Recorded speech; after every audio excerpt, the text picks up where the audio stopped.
ഈ സർവകലാശാല ഒരു സംഘപരിവാരത്തിൻ്റെയും തറവാട്ട് സ്വത്തല്ല. ഈ സർവകലാശാല ഒരു സംഘപരിവാരത്തിന് മുന്നിലും അടിയറവ് വെക്കാൻ കഴിയുന്നതല്ല. നിങ്ങൾ മാധ്യമങ്ങൾ ഇവിടെ നിൽപ്പുണ്ട്. നിങ്ങൾ മാധ്യമങ്ങൾ നിൽക്കുമ്പോഴാണ് ഇങ്ങനെയൊക്കെ ചെയ്യാമോ, ഇങ്ങനെയൊക്കെ പറയാമോ എന്ന് ചോദിച്ച് ഒരു പ്രകടനം ഞങ്ങളുടെ മുന്നിലൂടെ അങ്ങനെ പോയത്. പോലീസുകാരൊക്കെ ബാരിക്കേഡുമായി പോയി, വേണ്ട, വെറുതെ പോകണ്ട, അവർ മൂളുകയേ ഉള്ളൂ, ഒച്ചയൊന്നും ഉണ്ടാക്കില്ല, പ്രശ്നമൊന്നും ഉണ്ടാക്കില്ല.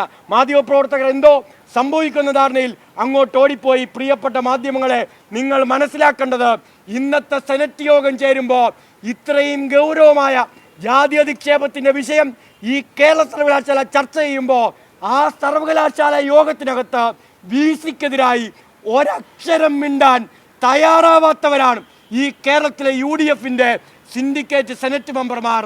അവർ ഒരക്ഷരം മിണ്ടാതെ VC-ക്ക് പാദസേവ ചെയ്തിട്ട് ഇവിടെ വന്ന് മാധ്യമങ്ങളെ കണ്ടപ്പോൾ, എന്നാ ഞങ്ങളുടെ പടം തെരഞ്ഞെടുപ്പാണല്ലോ, തദ്ദേശ തെരഞ്ഞെടുപ്പാകുമ്പോൾ എൻ്റെ തല, എൻ്റെ ഫുൾ ഫിഗർ ഒന്ന് TV-ക്കകത്ത് വരുമല്ലോ എന്ന് വിചാരിച്ച് നിങ്ങളെ കണ്ടതുകൊണ്ട് മാത്രം UDF-കാർ നടത്തിയ പ്രതിഷേധമായിരുന്നു അതെന്ന് നിങ്ങൾ തിരിച്ചറിയണം. സർവകലാശാല സെനറ്റ് യോഗത്തിൽ ഒരക്ഷരം കൊണ്ട് ഒരു പ്രതിരോധവും KSUവിൻ്റെയോ UDF-ന്റെയോ പ്രതികൾ തീർത്തിട്ടില്ല എന്ന് മാധ്യമങ്ങൾ മനസ്സിലാക്കേണ്ടതായിട്ടുണ്ട്. ഇവരും കൂടി ചേർന്നാണ് ഈ കൊള്ളരുതായ്മ കാണിക്കുന്നത്. നിങ്ങൾ മനസ്സിലാക്കേണ്ടത്, SFI ഇവിടെ യൂണിവേഴ്സിറ്റി ആസ്ഥാനത്ത് സമരത്തിലാണ്. KSUവിനെ നിങ്ങൾക്ക് കാണാൻ കഴിയുന്നുണ്ടോ? KSU എന്തുകൊണ്ടാണ് ഈ ജാതി അധിക്ഷേപത്തിനെതിരെ പ്രതികരിക്കാത്തത്? KSU എന്തുകൊണ്ടാണ് VC-ക്കെതിരെ പ്രതികരിക്കാത്തത്? KSU എന്തുകൊണ്ടാണ് RSSന്റെ സംഘപരിവാർ അജണ്ടക്കെതിരെ പ്രതികരിക്കാത്തത്?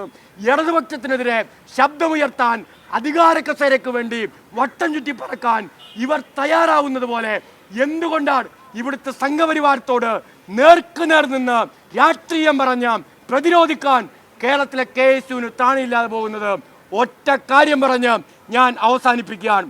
ഈ സമരം ഇവിടെ അവസാനിക്കുന്ന സമരമല്ല.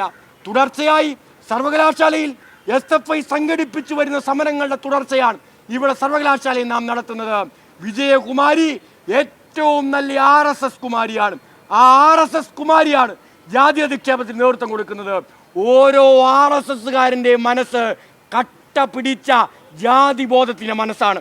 കേരളത്തിലെ ഓരോ RSSകാരൻ്റെയും മനസ്സ് ജാതിബോധം കൊണ്ട്, മതവെറി കൊണ്ട്, വർഗീയത കൊണ്ട് കറുത്തിരുണ്ട് കട്ട പിടിച്ചു പോയ മനസ്സാണ്. സിഗരറ്റിൻ്റെ പരസ്യത്തിൽ ലെങ്സ് പിഴിയുമ്പോൾ കറുത്ത പുകയാണ് വരുന്നതെങ്കിൽ വർഗീയതയുടെ ഇരുണ്ട പുകയാണ് ഈ RSSകാരുടെ ഹൃദയത്തിൽ നിന്നും ശ്വാസകോശത്തിൽ നിന്നും ഇപ്പോൾ വാക്കുകളിലൂടെയും കേരളത്തിൻ്റെ പുറത്തേക്ക് വരുന്നത്. സംഘപരിവാരം സംരക്ഷിക്കുമെന്നാണ് ഇവരെല്ലാം തെറ്റിദ്ധരിച്ചിരിക്കുന്നത്. ഇത് കേരളമാണ് എന്നൊരിക്കൽ കൂടി വിനയപൂർവ്വം ഞങ്ങൾ ഓർമ്മിപ്പിക്കുന്നു. നിങ്ങൾ ആലോചിക്കേണ്ടത്, ആകാശത്തുകൂടി സംഘപരിവാരത്തിൻ്റെ ചിറകിലേറി പറന്നു നടക്കുമ്പോൾ മോഹനം കുന്നുമലിനോട് ഞങ്ങൾ പലയാവർത്തി പറഞ്ഞു, ഭൂമിയിൽ ഇറങ്ങുമ്പോൾ പ്രതിഷേധം നിങ്ങൾക്ക് കാണേണ്ടി വരും. ഞാനൊരു ചിത്രം ഫേസ്ബുക്കിൽ പങ്കുവച്ചു. കേരളത്തിലെമ്പാടും ആ ചിത്രം ഇപ്പം നിങ്ങളുടെ മുന്നിലുണ്ട്. തല കുമ്പിട്ട് കേൾക്കണം മാധ്യമ പ്രവർത്തകർ.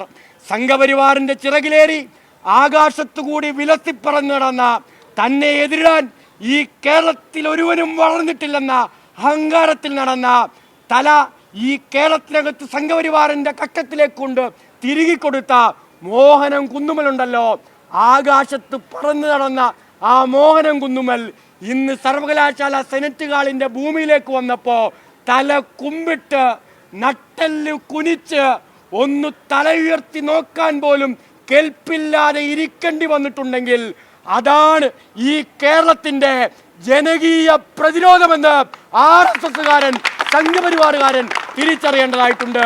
ഈ കേരളത്തിൽ ഞങ്ങളൊന്ന് മുണ്ടും മടക്കി കുത്തി ഇറങ്ങി പ്രതിരോധിക്കാൻ തീരുമാനിച്ചാലുണ്ടല്ലോ, വീടിന് പുറത്തേക്കിറങ്ങാൻ ഒരു സംഘപരിവാരത്തിൻ്റെ സംരക്ഷണ ഉണ്ടെങ്കിലും ഈ മഹാനുഭാവന് ആവില്ല എന്ന നല്ല ജാഗ്രതയും ബോധവും ഉണ്ടാവണം.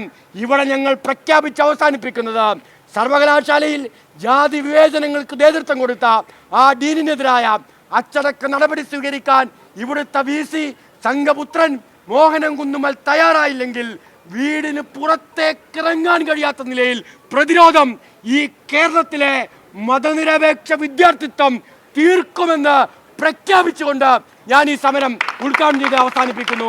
സഖാക്കളെ, പ്രിയപ്പെട്ട മാധ്യമപ്രവർത്തകരെ, നിങ്ങൾക്ക് അഭിവാദനങ്ങൾ.